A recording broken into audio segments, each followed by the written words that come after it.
a general council meeting for the first time in a long time.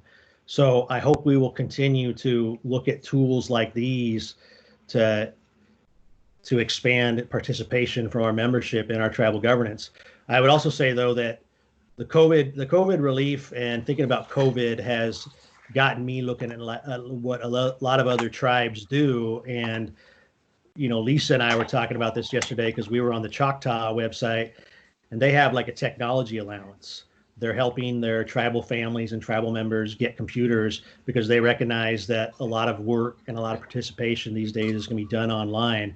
So I would like to see all of our members have the ability to tap into the World Wide Web, to have these basic tools like computers so that they can participate. And I just think a computer and the internet are part of daily life. And if you're not developing skills around those, you're going to be left behind. But I also just think some other services like the small loans program that we're working on, a couple of ideas I'd like to implement, like down a foreclosure prevention grant to help members avoid having their homes foreclosed on, and maybe rental assistance to help people with first month, last month, and deposit when they go to rent, because that requires a big chunk of cash, and not all our members are ready to enter the journey of home ownership. So those are some of the things that COVID has made me think about and realize we can still do for our members. I hope that wasn't too long. No, that was right about 3 minutes, so that's good. Chris, I apologize. I guess this thing has 30-minute increments, so I had to restart the recording shortly. Okay. So we only missed the first few seconds. Okay. I saw Lisa's hand go up next, so and then we'll go to you after that, and then we'll go to Rand and Michael. So let's start with Lisa, and then we'll get to Boone. Yeah, I definitely want to echo, I definitely agree with the things that Chris said. And I definitely think that we've worked really hard. We have amazing staff that's really helped us find ways to be innovative and reach out and still provide services to our membership. The other thing I think that we're going to have to really work on is figuring out, which we've done really well, is how we still provide those face-to-face type of services. One thing I think that we've really learned during this pandemic is how much, and I know at least I just for our community, but I think it's people in general, people still need that human connection. And I think that we have to really figure out ways to be able to incorporate that wherever we have the opportunity. I know that we do, safety checks when you enter and exit, but we're doing some mental health counseling. There's just some things that we're going to need to really figure out ways to do in person. And I think, that's where, working really closely with our clinic and our staff and our emergency management team to figure that out, because it is, I feel especially for our local community, they really are struggling without having that human connection. So we're still, we have continued. I mean, I'm just so proud of the job that we have done through this pandemic. I mean, we have continued to provide services to our membership throughout this entire crisis.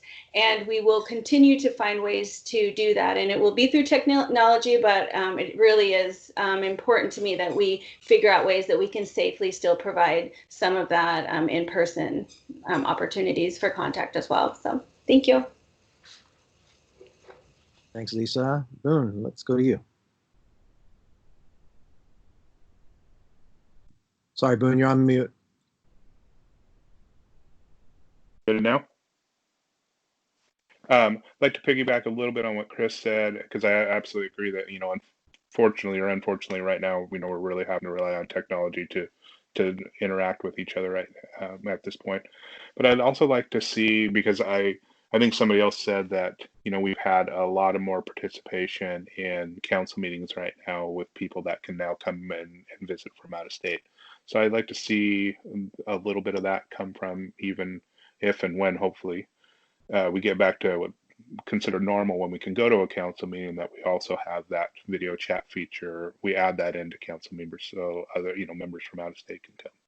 As far as, adding to and expanding, I would hope, whether I'm on council or not, that they're thinking about, where, if we have the next shutdown, is that money going to come from? Just preparing, is that going to come from the endowments? Is that going to come from the gaming dividend fund? Is that going to come from, credit line? So just that, and that we're a little bit prepared for that next shutdown if it comes, if not, and just, to make sure that they're ready to make quick decisions and keep things moving fluidly throughout. So thank you. Thanks, Ben. Appreciate it. Mike or Ren, who'd like to go on? Michael, go ahead. Okay, there we go. So I think technology, Chris is really spot on that. We not only just for our members, even within our own tribal council chambers and everything, we have gaps that don't allow us to do some of the things that we need to connect to everybody. So we're going to have to invest in some of those capabilities. And because it is, we have seen a huge participation rate. But the other thing that I think, and I mentioned it earlier, is daycare. Daycare is a real problem right now. It's a problem getting people back to work because there's nowhere to take their kids. And that might even be more so if schools aren't opened all the way. So that's really got my concern with this current crisis. And then internet access becoming more and more important. And we know there's some people that don't have it or don't have a high enough capacity for everything that's needed now. So we're gonna have to find ways to reach people that need those things, whether they be vouchers or something. And I also could see where some private tutoring is going to become even more important. If we're not having face-to-face classroom time, we are going to have to find a way to reach all our members to help them afford private tutoring. Even more so, it's something that I thought was needed anyhow, but it is going to be even more of a need now without having face-to-face time. Our students themselves, there's going to be not just some physical shortcomings there's going to be some mental health shortcomings there.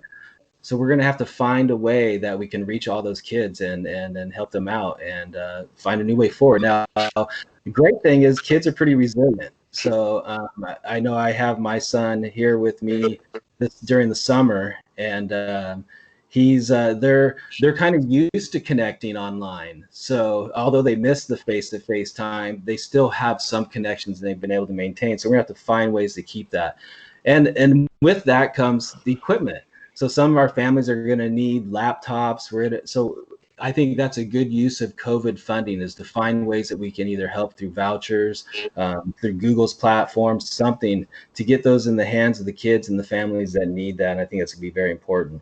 The other thing I noticed living up here in housing, I'm just up high enough where I can really see out, and I'm really excited for our home ownership, because this virus might not have been like really, really bad, but there is going to be another one coming. And when I see other tribes that were able to shut down their reservation, I think there's an argument there for home ownership and expanding our housing, that we would want to be able to do that if something even worse than we were just hit with comes along. We want to be able to shut down our reservation and kind of isolate our people from the outside.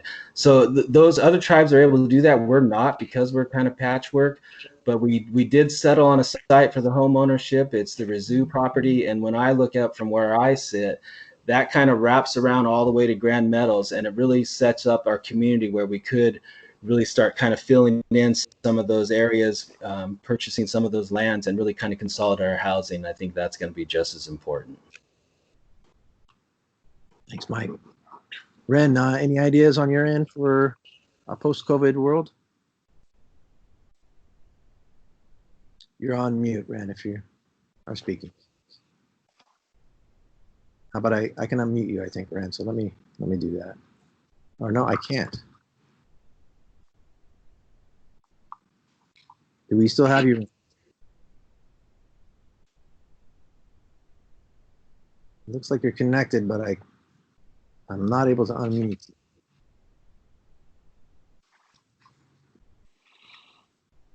Okay. Well, we must have lost Ren. I can still see him connected, but I cannot hear him.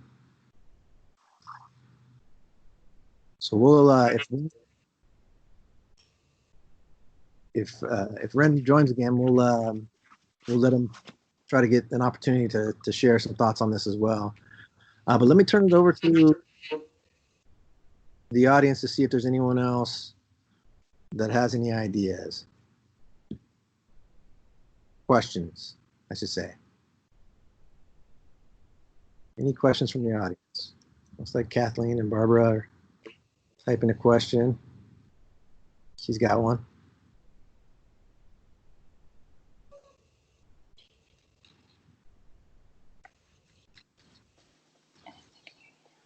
One moment, folks. Seems to be coming through. There, Brian. Oh, there you are, Rand. Yes, we hear you. Go ahead, please. I had to get my technician back in here. Okay. No, I was just going to say and answer kind of that question is, and actually it's one of my concerns because I'm not attacking anybody, but we don't get a lot of communication. I mean, I think like they said, the videos, I think them are outstanding with or without the virus, and we get better. I think we need to keep doing those deals because it's really not during the week, because it's a way to really give information out to the membership. But, if you're sitting on the outside, we don't know the details of a lot of how this government money works and stuff. I certainly know how to, work the endowment money, the gaming investment money. I know a lot about all of them, but I don't know a lot about the government. And when it first happened, I had a lot of concerns of using the government money. I see it worked out well. Now we get the $600 payments from the government in the name of the membership. But realistically, I think at some point we are going to have to go back and rely on our money and our endowments to help with what a lot of the other people said with the rental assistance, the mortgage assistance.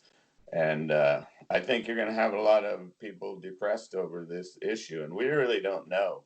Is there going to be another virus, a different type of virus? What's the next thing that comes along? What happens when our casino would get shut down? A lot of people don't realize that our endowments are almost as big as our casino earnings and stuff. But how do we put all that to work and secure the membership and make sure we still have enough later to take care of the membership, but also take care of them today?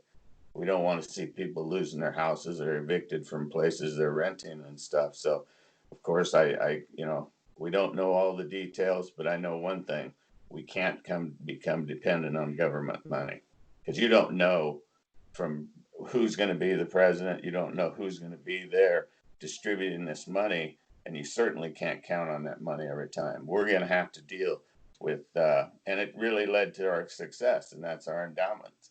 And how do we use them to help our memberships, whether it's education, it's housing, it's health, any of them.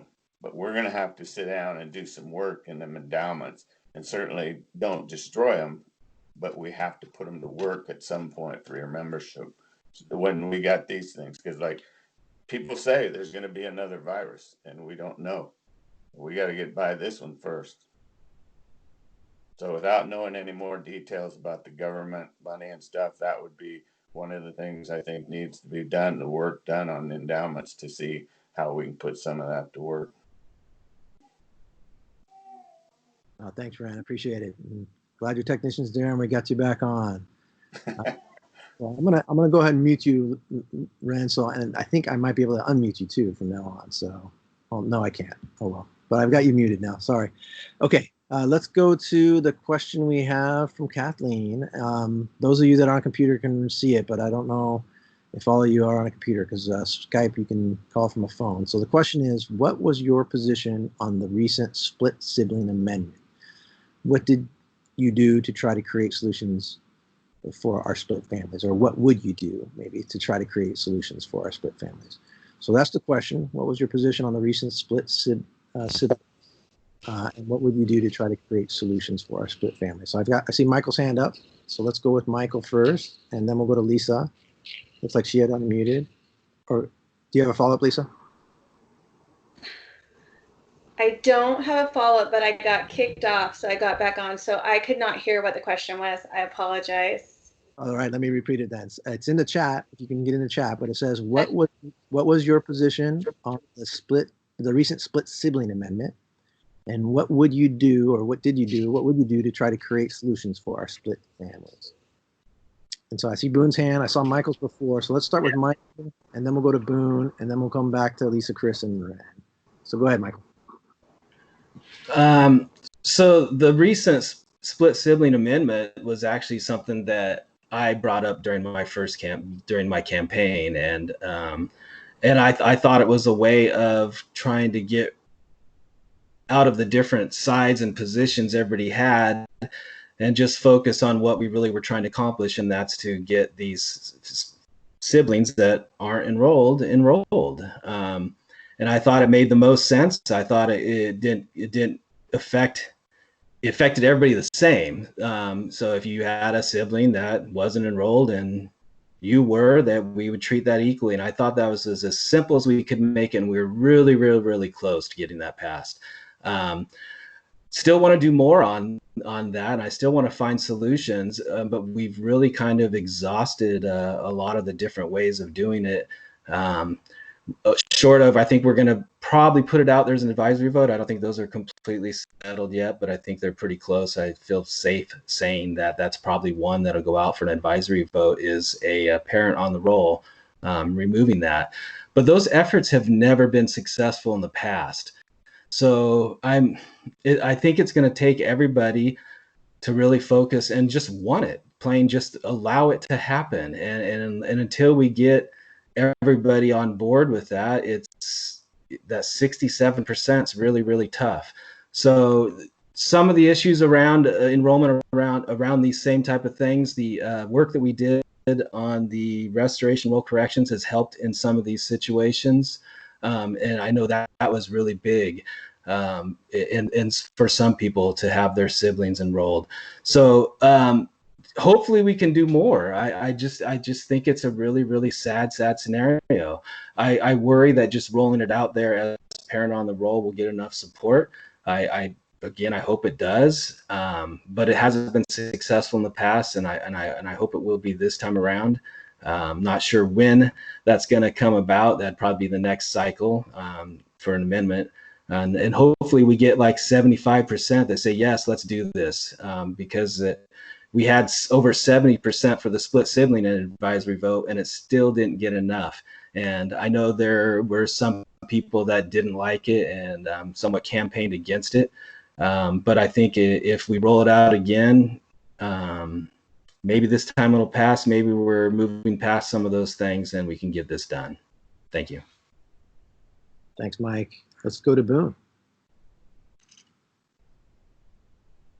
Hear me? Yep, good to go. Awesome. My position on the sibling one is I supported it for the most part. There was a few little tweaks I would have liked to see to it, just because I think council did a very good job at that point of listening to what the membership had to say about not bundling it, not making it overly complicated. Because I think that's where a lot of the other ones fail, is, it was linked to something else, or, you had to be a lawyer to understand it, or, So I think they did a good job there. I think they almost went a little bit too far and oversimplified it, where I felt that the main part of it was good, but just that it left a few for me loopholes that could have been used. So just like one example of, so you're a brother and sister, and say that you were disenrolled for one of the only reasons I support, which was, that you were duly enrolled or something like that. The way it was worded, would that person that was disenrolled for being duly enrolled because they had a brother and sister on the roll, would they have been allowed back on?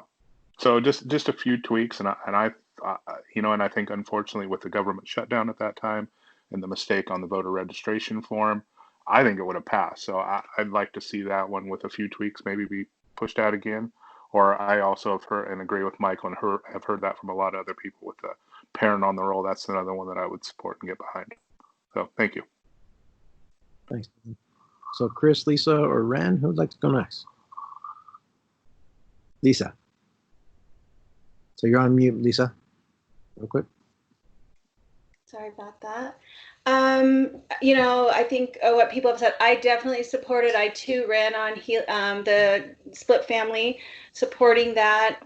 For me, I think just a little add from what other people have said. I think a lot of it starts with really healing of our community. I think that we have some work to do around enrollment and around enrollment issues and who belongs and who doesn't. And I think if we as a community can continue to work on that, to address the issues and the hurt and that has caused, I think that will go a long way. I'm in support, I think Michael had said, of looking at parent on the roll at time of birth. So I hope that that's something that we can also, just tackle as a community. But it takes all of us to pass an amendment. So I'm just hoping that that's something we will continue to work on. But I really think it starts with the healing. Thank you. Thanks, Lisa. Chris or Ren? I'll go ahead and go. Okay, go ahead, Chris. Okay.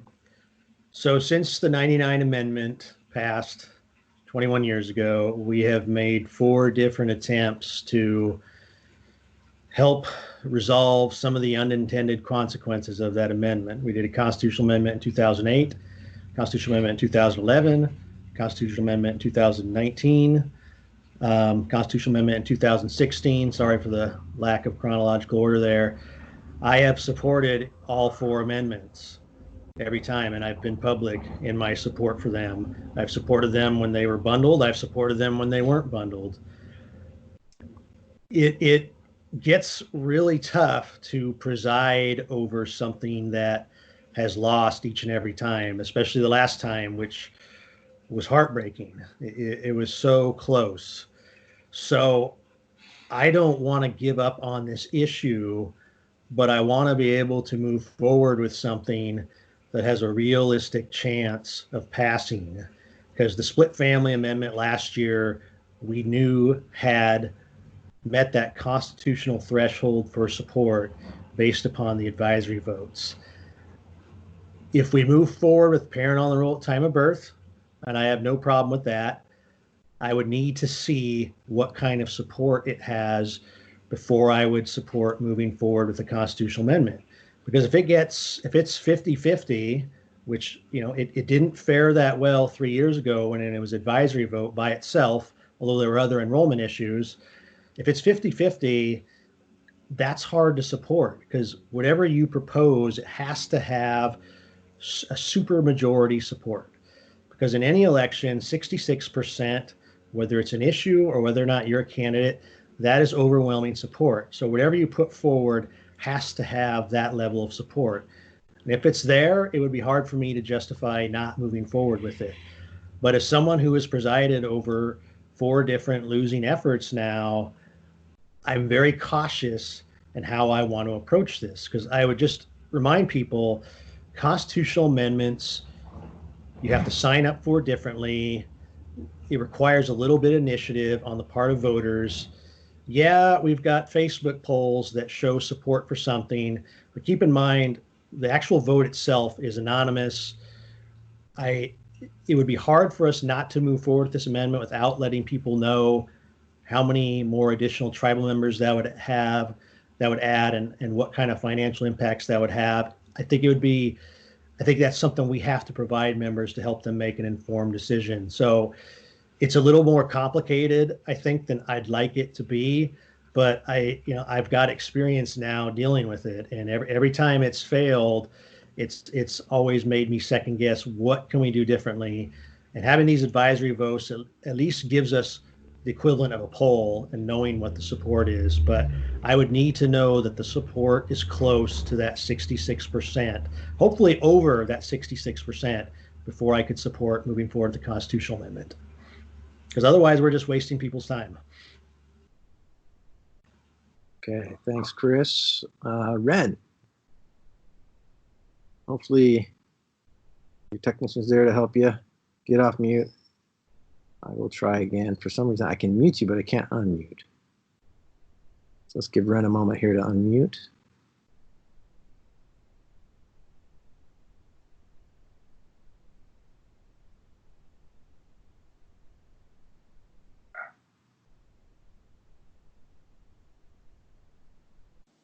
has to be white. Okay, can you hear me? Yep, you're good to go, Ren. You're good. Okay. Okay. She showed me how to do it now, so I don't have to go get her every time. Sounds good. Well, I certainly, listening to Chris and the disappointment and the failing and everything, and I have been a supporter of the parent on the roll issue. There was some times that words got put in that I didn't agree with, but I don't think what people are not looking at today is, like you said, it was 21 years ago, the first one or something like that. I think at that time, council was building our funds and looking to make sure we would have enough money to build into the future and take care of our membership and provide health care and all the benefits we got. I think the thoughts on your membership today is they're all right, or I'll say most of them are all right with our rolls growing now. Because when you look at your endowments, we ain't that many years probably away from hitting $1 billion. So I think the issue of it 21 years ago, it was about, oh my God, we ain't going to be able to afford all this stuff for our membership. Today, I think your mentality is a lot different. I think they feel a lot more secure financially, set aside all this virus stuff. But before that, we have the most successful casino in Oregon. We have endowments nearing $1 billion in a few years. We are financially stable. We don't carry a lot of debt on, and whatever's been a lot. There's been some created on this virus, but realistically, I think people feel better financially that all of these services and benefits will be there in the future. So I think as far as I would strongly support putting that parent on the roll out there again, I think it will pass. I really, truly do. And I know what it takes to make them pass because I was here in the 99 Amendment. And it was a mistake of the 99 Amendment. It needs to be corrected, but it needs to be corrected right. It can't have these words in there that change the definition of it. So realistically, I think it would pass. It's going to take all 9 council to agree to do it and probably your membership. But realistically, here's another one of my deals, communication. Membership doesn't even know what's going on with enrollment. And I will say, Boone, Peter, has asked questions before this virus at council meetings and can't get an answer of what all the corrections are and all this stuff. So we don't really have a lot of information on enrollment, what's going on with enrollment. I think the piece which was in our Constitution of correcting the restoration roll was a good thing. It helped some people. But even with the parent on the roll, even if it gets corrected, you have a lot of people out there with 1/16 Grand Rod blood that they still have issues that we don't even know what them issues are. And how do you get them on the roll? So that's kind of my thing. I think your mentality has changed from 21 years ago to let's save all of our money so we got all this money and we can keep providing all this to financial stability until really realistically this whole virus thing hit. But we were fortunate enough to get some of the government money, but you still don't know where you're going to go. But what made this tribe successful in the financial piece of it, we were taking care of ourselves. We were taking care of ourselves with our own money. So I think as far as I know about enrollment, I think the parent on a roll should go forward. I really honestly think it will pass. And then we need to address these other issues because I think there's a real different feeling out there in the membership. Great. Thanks, Brian, Ryan. Brian, can I ask a quick question? Sure, go ahead, Bill. I was wondering, I just thought of something that I wanted to add to mine. I was wondering if that was all right, and the other candidates can have more time if they want, or if they don't want me to, that's fine too. I was just wondering if I could add something to it real quick. Sure, go right ahead, Bill. So when I was, talking about, I think if you can get memberships buy-in on these, I mean, that's obviously what we're trying to do. You're trying to get to that 66, 67%. So one thing that I kind of talked about in this last one is that once you have your, kind of what you want to percent put forward, what if we did some community meetings where the members had a chance to kind of see it beforehand and kind of, so you can almost get ahead of some of those questions that are going to come that after it's been presented, because, council is greatest job as they do, that's still only 9 people and they can't think of every single question that's going to come from this or every single, potential problem with it. Whereas I think if you, kind of have your main thing, present it and say, hey, this is what we're thinking about going for. Do you see any issues with this? Because, that's obviously what we're talking about is you need to get that membership's buy-in. So that was it. Thank you. I appreciate it. For the rest of the candidates, allowed me to just add that on. Absolutely. And actually, I'm going to do a follow-on real quick too, Boone, since I got you. So Deborah's first question is, do you support a standalone amendment that removes parental enroll? Which I think is a short response. So are you supportive of that, Boone? Yes. Okay. So I'm going to go back to everybody. And I heard Ran already say that he was supportive of that. So I don't know if I need to go back to Ran on that. But Michael's got his hand up. So let me go to Michael, and then we'll go to Chris and Lena. About the that follow-up from Deborah. So go ahead, Mike. So, and I wanted to follow up on some other things as well. But I already said I would support it. I'm kind of like Chris is. I want to make sure that it has enough support on the advisory vote to make that happen. And because we would be wasting our time if we're not anywhere close to the 67%. But I also wanted to address the comments about lack of information, because we really we opened up the enrollment audit and we released that report to all the members. We did a special Wawa edition to talk about the status of the enrollment. We've also had community meetings around it, and we're planning on more that would have been scheduled already if it hadn't been for COVID. That really kind of shut things down, and they will be coming up. But a lot of the times I hear that we're not putting out information. We put out a lot of information, but the channels aren't always being tapped into. And so a lot of times I've talked to people and they said, well, I haven't heard any of that. And I can point them to where we've actually had that discussion around it. And I think that's always a challenge, no matter what. If people aren't tuning into the channels that we provide the information, it's really tough to get that information out. Now, hopefully, because of COVID, we are doing more online stuff, so more people are searching for that. Hopefully that helps with those information. And then the only other thing I wanted to add was, it was said about the endowments and utilizing them, but they are not fully funded now. So they may be large, but we cannot operate the programs off of the interest yet, and that's the goal of endowments. So the quicker we get to making them fully funded, then we can utilize that in a more safe way. In fact, when I came on, we did a analysis, and we were using up to 15% of the earnings from the endowments, and we saw that if we continued that practice, the endowments are actually going to shrink. So we did lower that threshold to 10% because we saw continued growth throughout time if we left it at that. So I just wanted to say that. And then also, I never really heard whether Ren answered if he supported the split family amendment or not in his response. So as a follow-up, I was hoping maybe he could follow up on that as well. Thank you.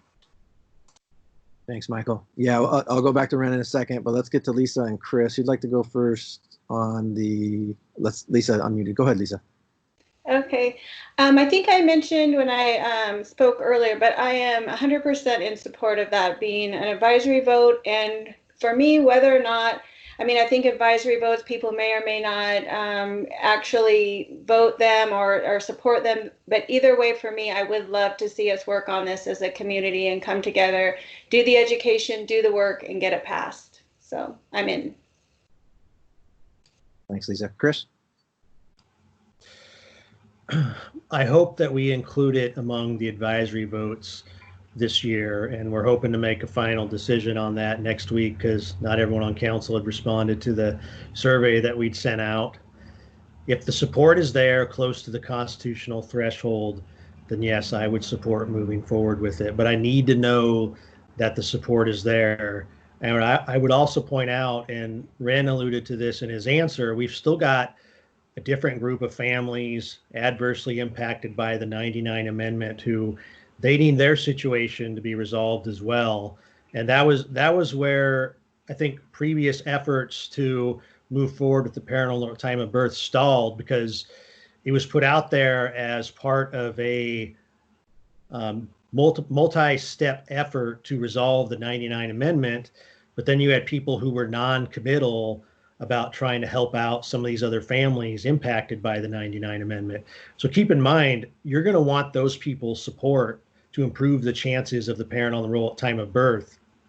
And if you tell all these families, we're just going to help this group of families and we're not going to make any effort to help yours, I can't think of a better way to incentivize them to vote no on the parent on the roll at time of birth. So we have to keep in mind there are multiple groups of families and people who are impacted by the 99 Amendment, and you can't look at the parent on the roll at time of birth as being the solution that solves it all, because it doesn't. And you have to let people know that you intend to address those other issues, because you need as much support as you can get. And that I believe that's the way it's got to be. I hope it goes forward with an advisory vote. And if, like I said, if it gets that kind of support, like the split siblings did, 70%, it would be hard for me to justify not moving forward with it. But again, moving forward with constitutional amendments without knowing their likelihood of passing has not been very effective for us. So I'm hoping we'll take this opportunity to poll people on how they feel about it. Thanks, Chris. Ren, I'm going to go back to you to Michael's point about the split sibling amendment. Were you supporting that the last time I was around? And you'll have to unmute yourself. There, you got it. You're on, Ren. I've got her. Hey, I didn't have to get technical assistance. Yeah, I supported the parent on the roll. I always have supported it. It was when the other language come in that was where I became not supporting of it. So I think it has to be language that everybody will agree with. But I still think it's got a lot better chance to pass today than it's ever passed. It would. So Ren, I think you got to look into the issues, just like Chris said. You got to look into these other family issues. I mean, people can't just say, "Well, why are you helping this family and this family's not getting help?" Yeah, Ren, what about the split sibling amendment that was up? Well, I think last year. Were you supportive of that too? I would have to wait and see what the language is going to be. I mean, that's the deal. Is you got to put language in there, and it totally changes the interpretation of it. But did you support the last one, I guess, is the question. Did I support the last one? Yeah. So are we pinpointing me now in this deal? Well, I already think Michael's kind of attacked me on this issue and on the endowment issue, which I'll make very clear on the endowment issue. Ever since we've done the endowments, every council that's come in there has done a different interpretation of what is filled endowments. Yeah. I think maybe that question needs to go to the membership, not necessarily just the 9 people to determine whether they feel that them endowments are filled or whether they want to put them to use for them. Yeah.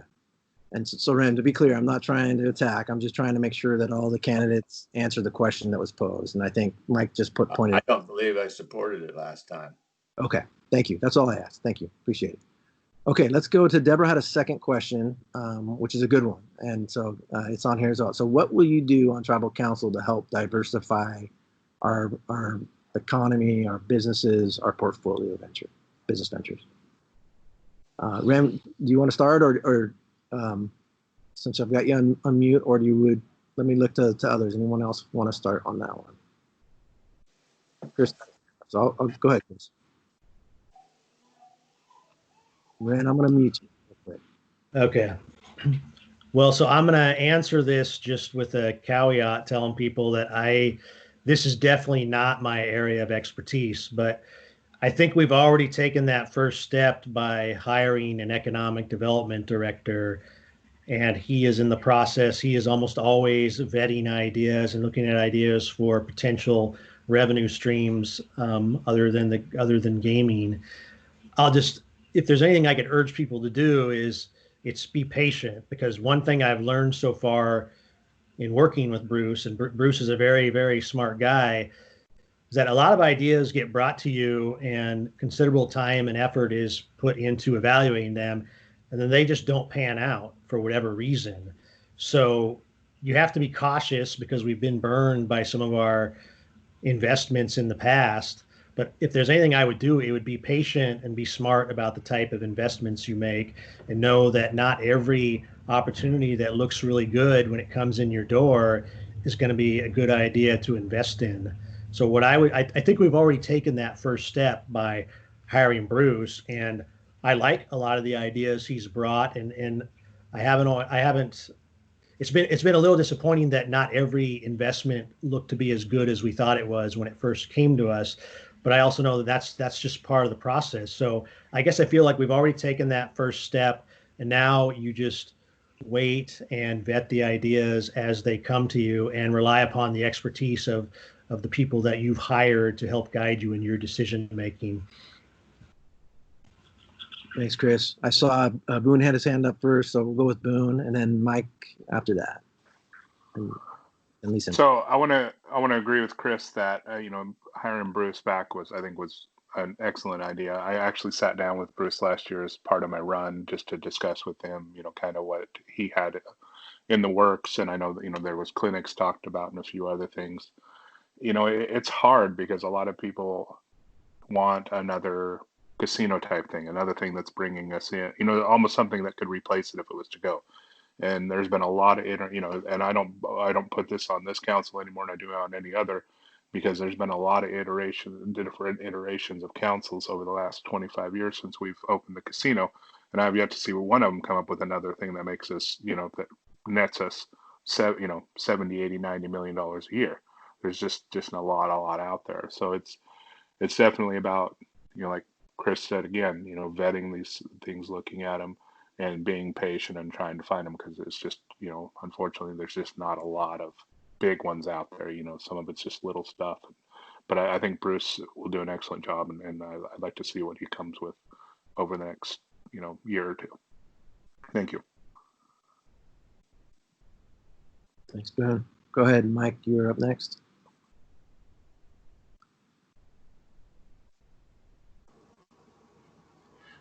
Okay, there we go. Well, I just also, I think the first step was hiring Bruce. That's been really, really comforting, to be honest, because one of the first things he did when he came in was he noted that we didn't have a good, solid checklist of how we do the analysis of what would be a good economic development proposal. So he wanted that tool to be in tribal council's hands, and that's the first thing he did. He felt that having that would have probably offset even getting into something like microgreen and some other things. So that actually acts as a really good tool. And not only that, even when he's seen something he feels really confident about, he still says, now I gave you this checklist, make sure you still follow that checklist. Even though I believe in this, make sure that's still followed. And I think that's really it. You have to be really careful about these things. And I know it is. We talk patience around economic development, and we've been hit with a lot of ideas around it. But through the analysis, they just don't pan out. One thing that we are excited about economic development is the Chimala Station, and getting that partnered with Siletz off the ground after 18, 20 years. I can't remember the exact timeline on that. And that's big. That actually didn't have Bruce involved, but he's looked over it since he came on, and he agreed with the approach on that and thought it was probably the best approach. Again, that's comforting, because you got somebody that's actually opened our casino, opened other casinos, and when he's agreeing with what you've done, that feels really good. And we're always looking for that, even within ourselves. When we have 9 people agreeing on something, you leave there feeling good that you've probably come to a good decision. And so I think that's important. And I will just note, and I keep saying this, the Chimala Station, the Northwest is going to be really excited about one of our tenants there. And I can't wait to get that built and up and running. And it's really exciting. And we do have other things in the works that are kind of moving along in a good, positive way. And I hope that they all continue that route, because if they do, then we'll have some really good projects in the works. Thanks. Thanks, Mike. Now you're teasing us a little bit. We'll go to Lisa next, but tell me it's a second In-N-Out Burger. In-N-Out Burger there in Kaiser Station is like dominating. It's like interfering with the freeway. It's crazy. Go ahead, Lisa. It is crazy. Yeah, I definitely too just really agree. I think Bruce Thomas was a great hire. Michael kind of talked a little bit about his first step in developing policies and procedures. And one of the things that, and this too is not really my area of expertise, but I've learned so much from the time I've been on tribal council, but we really look at projects or opportunities where we have an advantage of being a tribe. That's kind of a number one thing that we look for when we're looking at potential investments. I thought I just kind of mentioned a few of the things that we have reviewed since Bruce has been on. I think sometimes people think we're not looking at anything and nothing's going on, but we've looked at 8A government contracting, fuel stations, office space acquisitions, infrastructure for fiber optics, food and beverage industry, real estate, gaming, solar, powers, and manufacturing opportunities. So we've looked at a lot of things, and like everyone mentioned here before, those things don't always pan out. I think another piece to this that I just kind of like to add when you talk about it is really, we work really closely with Chris Lino and our Baird financial people to really look at investments on that end as well, and we've made some really good investments there too. So it's a group effort. They have a great team that works, our executive staff, and they work together, and it's been a really great time since we've had Bruce here. So thank you. Thanks, Lisa. Ren, do you have any ideas about diversification? We'll need you to unmute. There you go. You're good. There we go. Got you back up. Well, obviously, I've actually worked with Bruce quite a bit in the beginning when the casino was up and going. Worked with him on the Kalispell issue. And I think he's definitely a great asset to the tribe. I have to say, I don't know where we're going to go with this competition gaming with sluts. I don't know where that's going to, what effects that's going to have on the Greyhound property up in Portland. I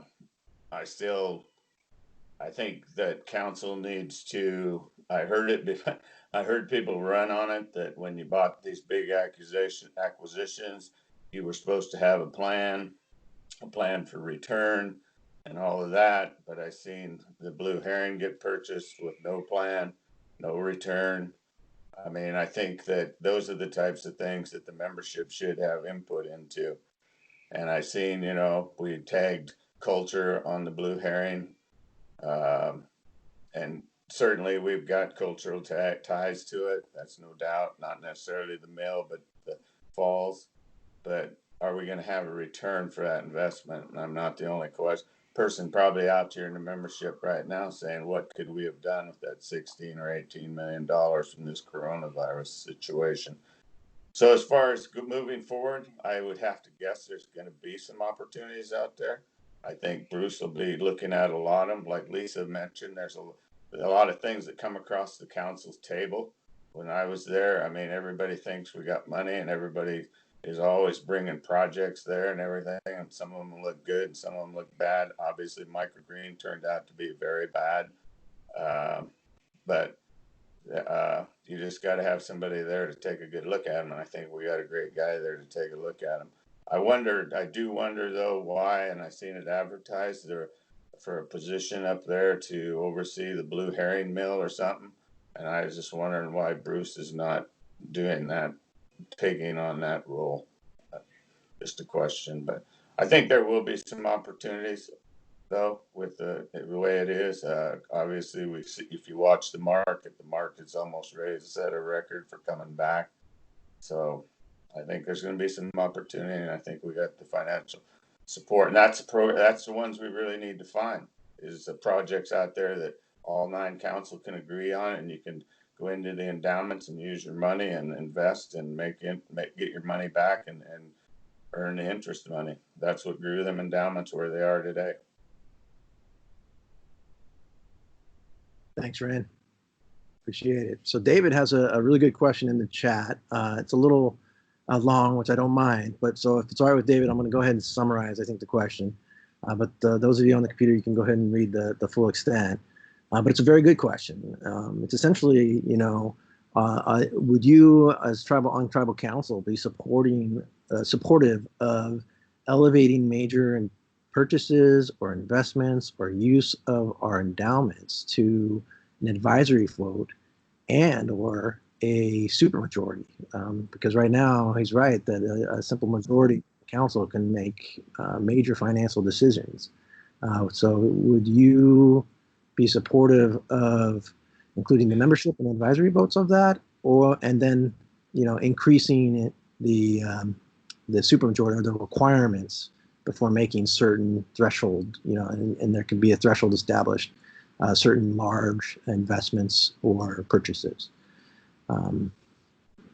So Ren, you're off mute. So if you'd like to go now, Ren, that'd be great. Otherwise, I'm going to mute you and we'll get back to you. Would you like to answer that, Ren?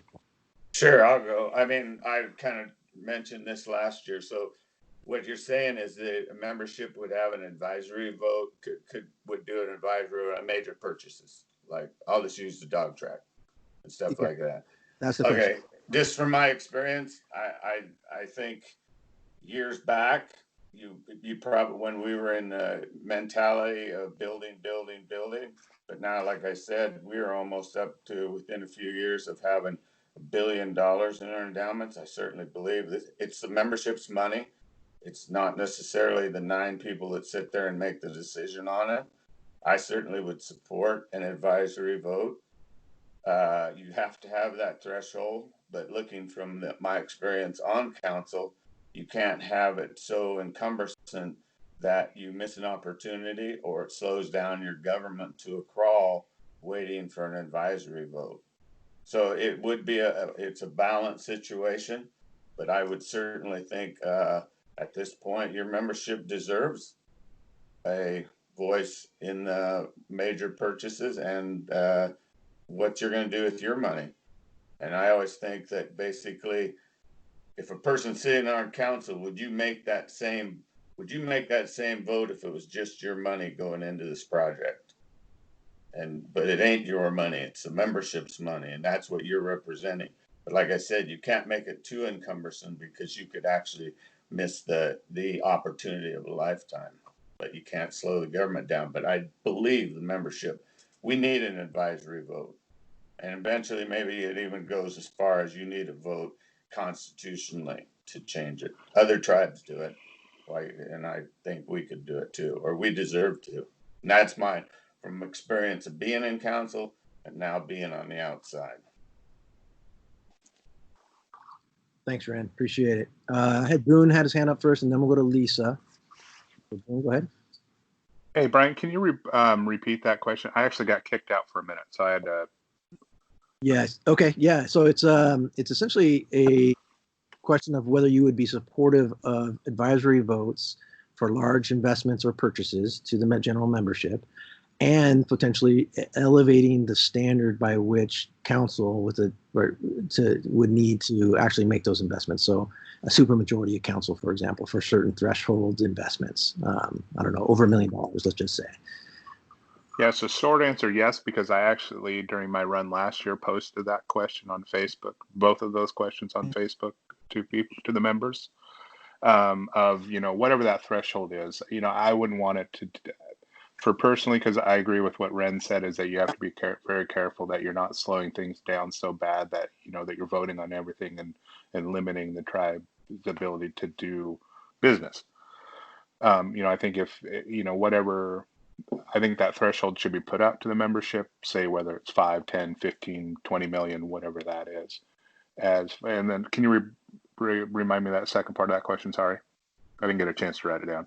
Yeah, no problem. It was, would you be in favor of increasing the threshold for the majority? Yes. Sorry. Thank you for remembering. Yes, because that was another question that I put out last year of saying it's whether it's all 9, like if you were going to take something out of the endowments, if it's 7, because a lot of what I got back when I said, what about all 9 for like endowments was, then you can have one council member holding you hostage, which is a good point. So whether it's, maybe it's 7 for bigger things like that. So I think there's definitely ways that we could do that. And if it comes down to that, where it's an advisory vote, obviously policies and procedures are going to have to be put in place to make sure that that is as quick a turnaround as we can to, like I said, limit out on missing out on business opportunities. Thank you. Thanks, Boone. Lisa, you're up next. Yeah, I definitely think the idea of a supermajority for a certain threshold would be something that I could support. The advisory votes, just for even the reasons we talked earlier, I think would be really difficult. I think it would slow down our ability to make purchases and do that in a timely manner. So although I will always support getting information out to the membership and really using that information to make decision making, I just think it would be really difficult to do in terms of the things that we're discussing here. I think that we can also, I know that there's a lot of just legalities and, you know, we want to share things with the membership a lot of times, and it's really hard for all of us. And I know me, I mean, I always want to get stuff to the membership. You know, we want to do that. We always talk about ways, how do we do this? But there are some things that we just simply, you know, are required to not talk to anybody about. So that makes it really difficult. So I think definitely, you know, having these conversations and continuing them are important. I think the advisory vote may be a little bit difficult, but I think a supermajority could work. Thank you. Thanks, Lisa. Mike or Chris, who'd like to go next? I'll give it a shot. Go ahead, Chris. Okay, so the first question, if I understand, regarding the endowments, it's just putting in place safeguards to make it harder for tribal council to spend the principal of the endowment. Is that what I understand the question is? Yeah, I kind of paraphrase for David. I think there's two parts. One is putting out large investments or usage of the endowments to advisory votes. And then the second part is increasing the threshold, like you're saying, to make it more difficult for council, you know, needing a majority, like 7 of 9, as Boone said, or 9 of 9 to invest the endowments. And there would be thresholds established and all that that are arbitrary, that we don't have in front of us. But would you be supportive of those two factors, I think is the gist of the question. As a general concept, I don't have any problem with making it harder to spend or access the endowments. I would just caution you in saying that if you're relying on the advisory votes that happen once a year, or just the amount of time that it would take to involve the membership in a decision, and I think Ren alluded this in his response, you're going to slow the decision-making process down quite a bit if you do that. So maybe, I mean, I guess when it comes to endowments, that's probably not such a bad thing. But in segueing into the response to the other question about large purchases, that could be a problem, because sometimes you'll have an investment will come to you and they'll want the tribe to make a decision within a certain amount of time. And some of the investments that come before us, you've got a limited amount of time in which to make a decision. And going through the process of conducting a vote, that again would slow it down quite a bit. We actually had a meeting about this, and we even had a rough draft of constitutional language regarding large purchases about 4 or 5 years ago. I think Ed Pearsall was pushing for it during his last couple months on tribal council. And this brought a lot of these questions to us, because for one, investors or people who you partner with, they're going to want you to, they're going to have non-disclosure agreements. They're going to want you to keep secret everything about this investment, or at least really key parts about it. So that you can see where that would be a problem if you're putting out to a vote of the usual 1,100 to 1,400 people that we get voting on some of these issues. So how do you get around that some of your potential partners are going to want to keep this subject to non-disclosure agreements or secretive, and then conduct a vote democratically? That might actually scare away some investors. And also just the question of the threshold, we had looked at, I think, 10 million. It might have even been 40 million. What do you do when you have an investment that requires different intervals of investment? So if you've got a $10 million threshold and then you invest in a company that's below that, but that company requires additional investment that puts it over the 10 million, do you vote on it then? Or so I like the idea, and I'd like to find some way to do this, but those are some of the issues that confronted us and made us realize that it's a good concept, and I think it's easy to support conceptually. But if you want to make it law, especially like in the Constitution, you're going to have some really, really good language that people are going to understand and aren't going to give rise to some of these issues that I brought up right now. Mike.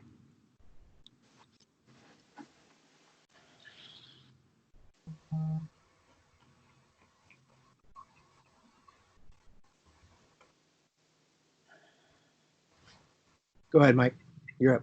Okay, I wasn't sure if it was me or next. So everybody's really hit on just about everything I would say. It's just the difficulty. I mean, it sounds really good in principle to be able to do something like this, but it's in practice, it's really, really hard. And we also do the same thing with any updates at our casino. We might do a $20 million lodge update at the casino, and is that also something we should roll out to the members to vote on?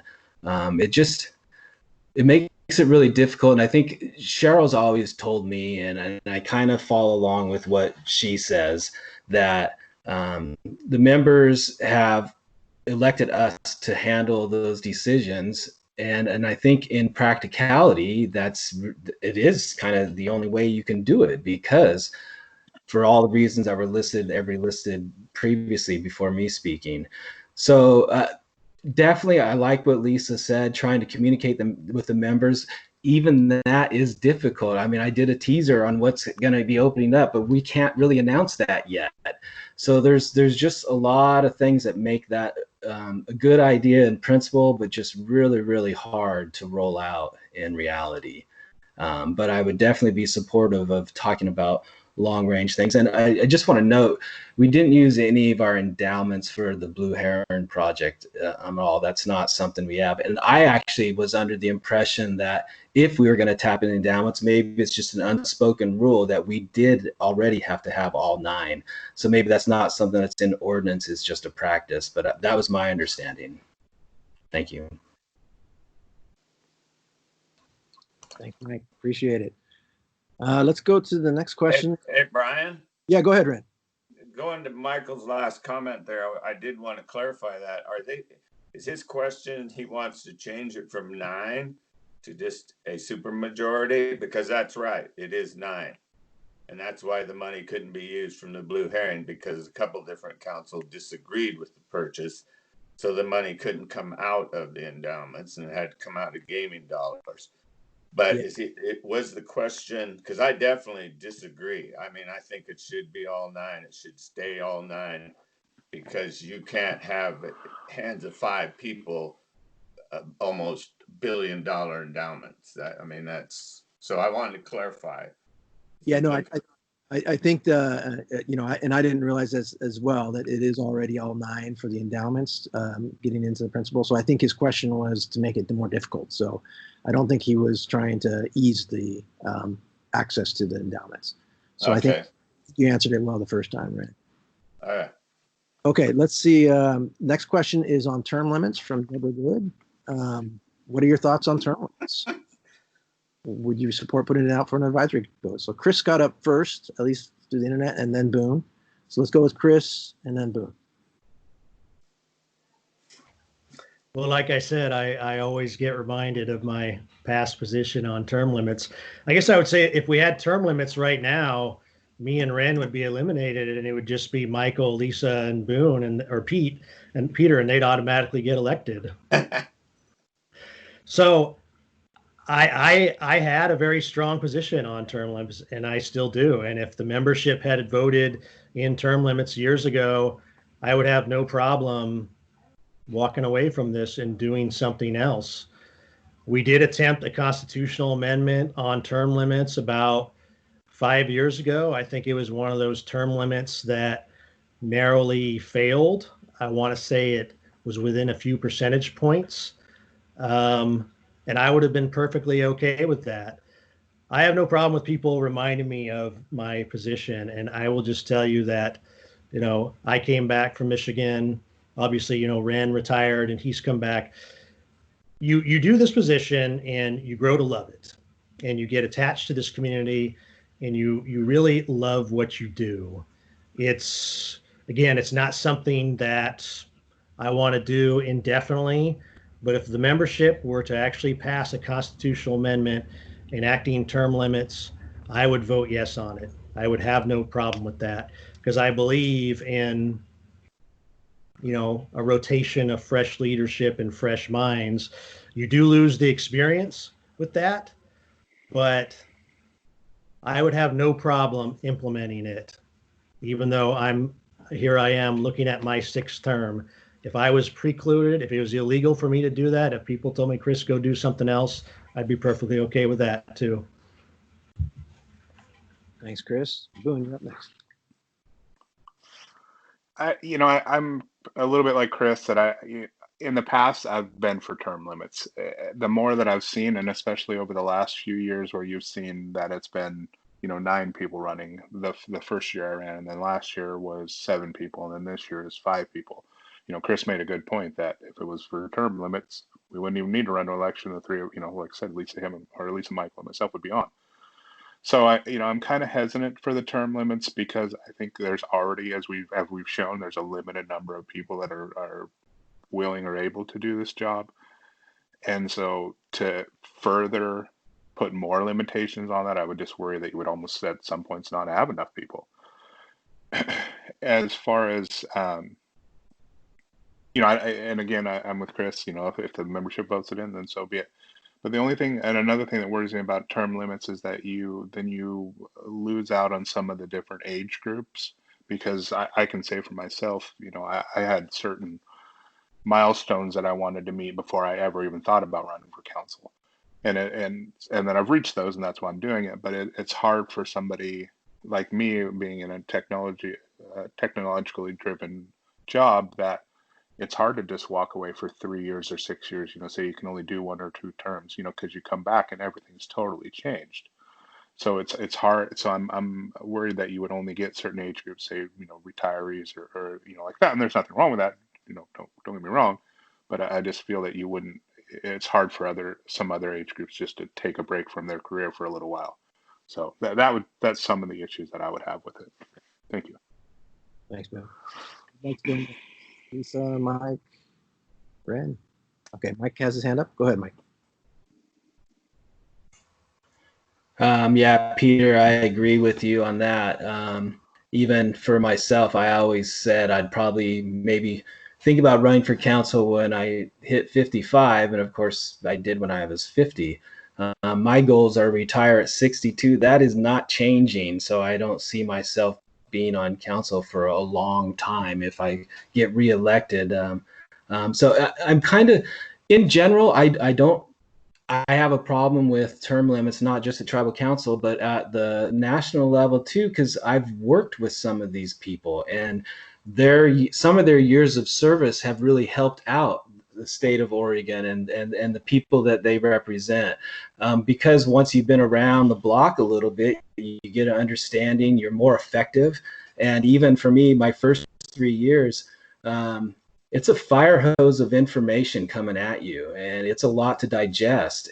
And I think to take away skilled people, you have that ability if you want to vote. And to me, that's the term limit, is if you're not happy with your representation, you vote. And I believe that at a national level. And is there going to be some situations where you have somebody that advantages and can stay in a position for a long time and maybe not be the most effective? I suppose that's possible, but you also run the risk of having somebody that comes in that's not prepared and is not effective just because they're so new, and you really don't know what you get until you get it. So, another thing, it sounds good, and I understand what people are saying by having term limits, but I just think you really give up a lot of experience in doing so. So that's kind of where I lay on it. Thanks, Mike. Go ahead, Lisa. Well, I'll just kind of share. As a tribal member, I've never supported term limits. Of course, if that's what the membership would have voted in, I would have been fine with it. But for me, I really put the trust in the membership. I mean, they're going to vote who they want to be in there. And if they want somebody who's been in there for a very long time to continue to serve them, I believe there's reasons that they want that. And for me being serving my first term, I definitely appreciate and look to the people who have been there much longer than I have. So to me, I've never really felt strongly about term limits either way, but I would always respect what the membership if they decided to impose those. So. Thanks, Lisa. Ren?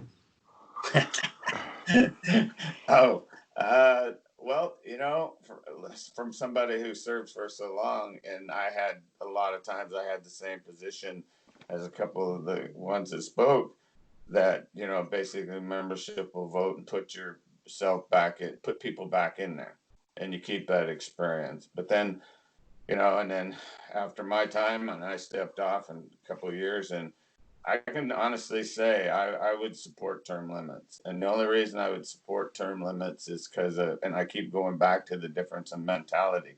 I think the mentality years ago, you know, obviously we couldn't even get but 4 or 5 people at a council meeting, Wednesday night council meeting. Now we get a lot of people there. There's a lot more interest, and there's a lot more interest in the tribe, both governmental and financial. I think one of the biggest things, and it would depend, are you talking term limits for 9 years? Are you talking term limits for 6 years, and then you can have a year off or whatever, and then you can come back? Because once you gain some experience, you don't want to be capable of losing it. So I think term limits would be good. I mean, I'll be honest, I think term limits was great for me.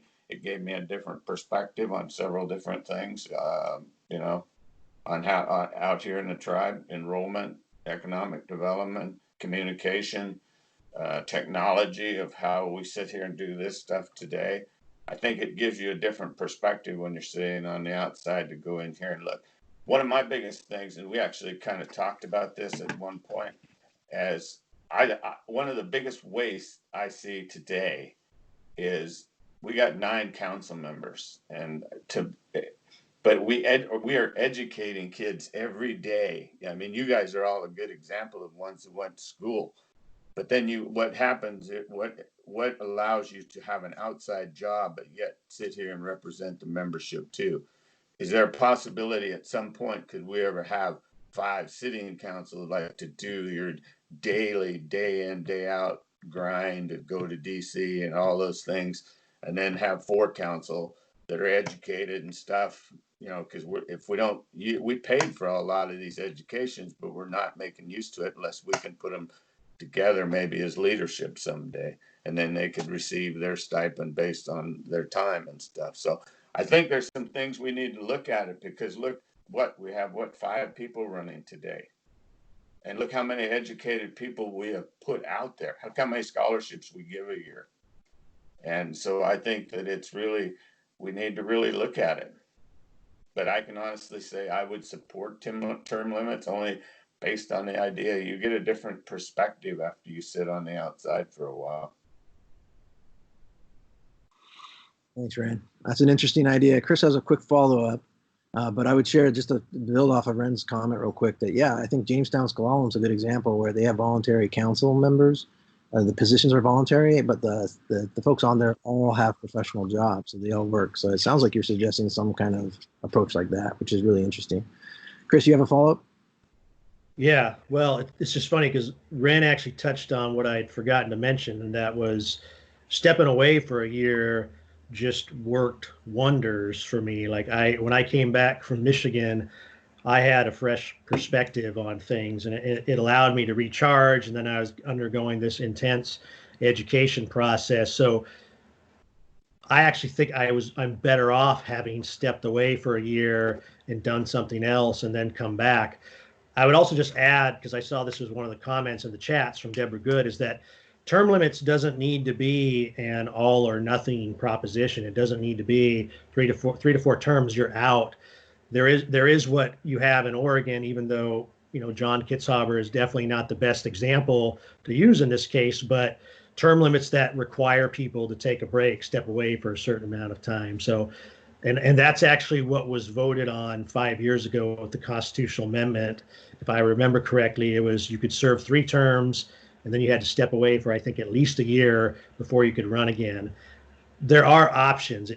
Term limits doesn't have to be a black and white issue. No, I agree, Chris. Thank you. Any other final thoughts on term limits since Chris got a follow-up? Michael, go ahead.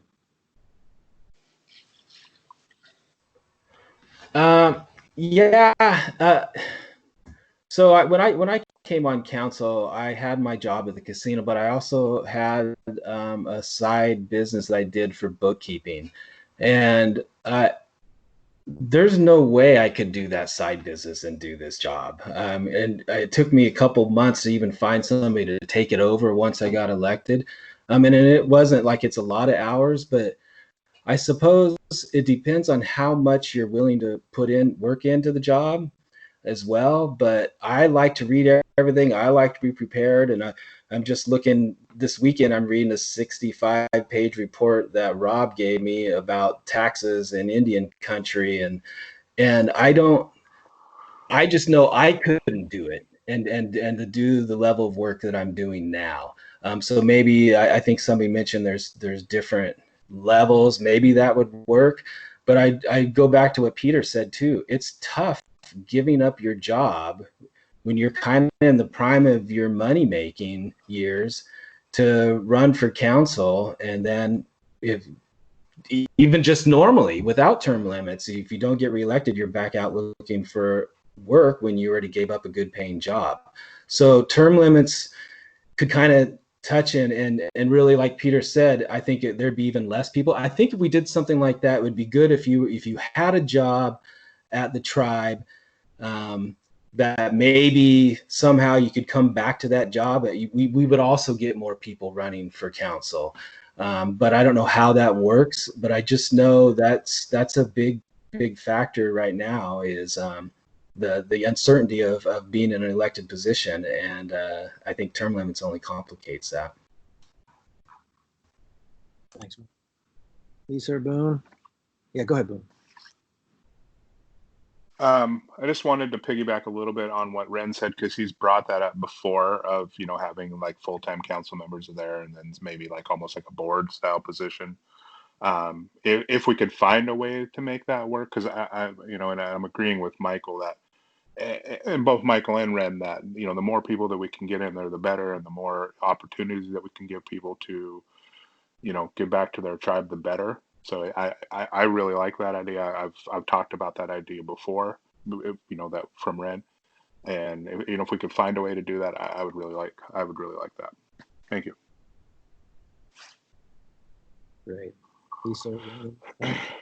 So I need to step away real quick because my laptop is down to 6%, and I've got to go get my chargers. But so what I will do is, why don't we go ahead and kick off our closing statements for folks, because we've got about 25 minutes left. It'll take us, and you guys can have up to 3 or 4 minutes each.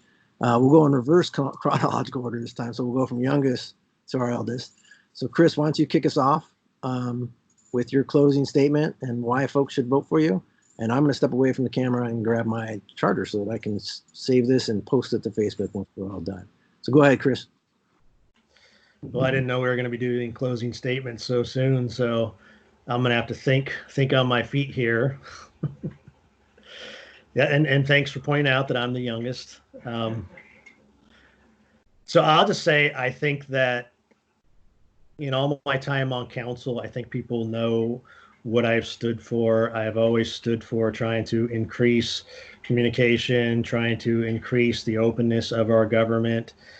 It may not be where I would like it to be, but I feel like year over year, we continue to make improvements in that area. And if you vote for me, you know that I will be putting forth a lot of effort into continuing that. There are some goals that I still hope we can accomplish. I do want to figure out a better way to get tribal member input on major policy decisions here at the tribe. I like the advisory votes. I think they're great, but I really hope that we can revisit what we attempted in 2016 with the constitutional amendments regarding initiative and referendum. Council still acts as the gatekeeper to the advisory votes. Sometimes we get too many advisory votes than we know what to do with. I think if tribal members are organized and they have a major policy decision that they want to put out to a vote of the membership, and they can petition enough tribal members, that should be set up in a way that is realistic. And right now, it's not. Expecting whatever it is, the 12 or 1,300 signatures just to get something through the initiative or referendum problem. That's just totally unrealistic. I don't think we should make it too easy, but I don't think they should have to rely just on the advisory votes and then a majority vote of council get these major questions put before them. People that are organized and know what they want to do, it should be easier for them to do that. I hope that we continue to look at ways to innovate and expand our services. I'm excited about the small loans program. I'm excited about the child care stipend. I really hope that we can look at some of these other ideas that have been discussed today, like foreclosure prevention, different types of rental assistance, and like I saw with the Choctaw yesterday, some sort of technology allowance that allows our tribal members to make sure every tribal member has a way to connect to the World Wide Web. They have a computer. Everyone is technologically engaged, because our engagement at the tribe is still, in my opinion, just too low. And I think technology is key to fixing that. I think we're witnessing that in practice today with this. We witnessed it during the Facebook Live events. We witnessed it during the General Council meeting in May. That is how you're going to engage your membership. And I just hope we continue to keep looking at ways to help members improve their lives, to help them avoid some of the curveballs from life that can be very devastating, and just in general go back to the mission of helping our tribal members achieve their goals and attain self-sufficiency. And I think we're rolling out some things that are in that spirit, and I hope we can continue them. So thank you. Chris, we'll go to Boone next. So again, I'd like to thank Brian and all the other candidates and everybody for coming today. As far as, why should you vote for me? Give me a chance for one. Obviously a lot of everybody else on here has already done it, either for a long time or at least for one time. I'm one that likes to have all the information on an issue and hear from both sides. I try very, very hard not to come into a decision with a pre, like I've already made it. I want to hear from both sides. I want to read as much information as I can and make an informed decision. I've said before that I will never, that at certain points we kind of almost have our own Republican Democrat side, and I try not to fall on either side. I've said numerous times before that I won't make a decision based on who brought the idea forward, and I won't vote for it just because of who brought it forward, and I won't vote against it just because of who brought it forward. If it's a good idea, it's going to benefit the tribe, I'm all for it. I definitely agree with Chris that a membership, as much membership input as possible into the decision making as possible. If I'm lucky enough to be voted onto council, I'm still just 1 of 9. I'm still just one vote. I don't count my vote as any more important than any other of the 6,000 plus members that we have. I want to listen to them, talk to them, and I put it in my letter to the paper that you can only think of so many things. 9 people can only think of so many things. We need to listen to those members, because who knows better what the membership's needs are than the members themselves. I mean, that's really who you want to go to. That's who you're trying to help. That's who you're trying to get services to. And, you need that input from them to say, hey, I'm out here living. This is what I need. So, just membership involvement is key for me. So thank you, everybody, again. I'm done. Thank you. Good job. Lisa, you're up next. Yes. Thank you, Brian, for organizing today and all the tribal members that took time to be here today and participate with us. Want to wish all the candidates the very best. I really appreciate today. I think it was a lot of really good conversation. In the last 3 years, since I've been on tribal council, I have always put the members' interests first and worked with our people to get input on potential changes and ways to expand and improve services. I'm excited and honored with the opportunity and the possibility of serving you for another 3 years. And I promise to continue to listen and represent our membership in a good way. Hi, Masi. Lisa. Mr. Langley, you're up next. Well, thanks, Brian, for putting this on, and thanks everybody for participating. I really like these because I do think we can reach more members. I know we were limited to 50. It doesn't look like we got to that, but I think if the more and more we do this, the more and more people we get comfortable with it too. So I've really enjoyed my time on tribal council the last 3 years.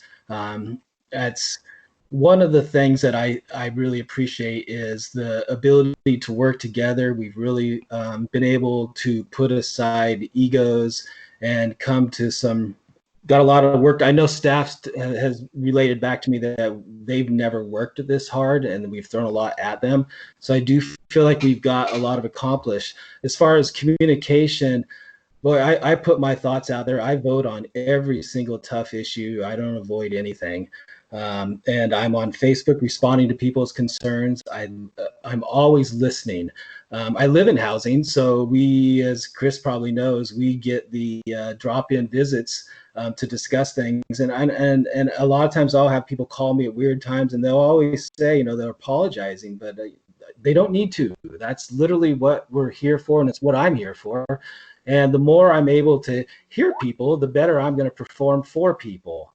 So I think I do communicate well. I think I've got the experience with the casino. I know we've taken care of some things that really need to be taken care of the casino. Really happy that we've been able to do that. And then as far as the endowments, I am a really firm believer that they need to be fully funded, and sooner the better. And some of the more we use those earnings currently, the longer it's going to take time-wise to make sure that they're fully funded. And I know we talk about the federal government not being reliant on it, but the federal and state government, I look at that as that's their annuity payment, so they're still paying for all the land that we gave. That's still the price of that. And anytime that they want to return the Willamette Valley and all, or short of that, all the earnings and revenues that have been generated in the Willamette Valley as payment instead, I'm more than willing to accept that. But right now, I'm more than happy to take the money from the feds because it's not handouts. It's what's due to us. And when we look at the budget, that's it's 18% of our budget. That's 27 million in 2019 and 32 million in 2020. Where else would we get that money? And that's a huge, huge piece of our budget. So I don't look at it as being reliant on the federal government. I look at it as taking what's due to us, and I will always continue that practice. But I do think it's true. We need to get our endowments fully funded, and the sooner the better, because 2020 showed us that we need to expect the unexpected, and I want to be prepared for that. And the way we're prepared for that is to get our endowments fully funded. So hopefully those are things that I still want to work on. There's so much more I wanted to talk about, the Salem Casino and some of that, and things that my own strategy that I'm working on that to try and turn some of that around. But I know I'm using up all my time, so I'll wrap it up, and I hope to continue in the position, and I'll continue working hard for all the members. Thank you. Thanks, Mike. I appreciate it. Ren, bring us home, please. Okay, Elder. Well, it's always an honor, just to run for council, whether I get elected or not. It's always an honor to represent the people, the membership. I can take you clear back to seeing this tribe to grow to where it is today. And a lot of times people forget where we came from. And this was a very poor timber community in Grand Ronde. mostly loggers and mill workers, and we had nothing. And then they terminated us, and we really didn't even have a name other than using our own. Then we got restored, and all we had was grant dollars and some timber dollars. And we had to put all of that to work. And then we actually leveraged our timber dollars to build our casino. And then we got into the endowments and the wisdom of our elders to say, you don't even have money to put in these endowments, but you need to have these. If you ever get money, start putting money in these endowments: housing, health, education, the things that they felt the strongest about, and the things that I truly believe in.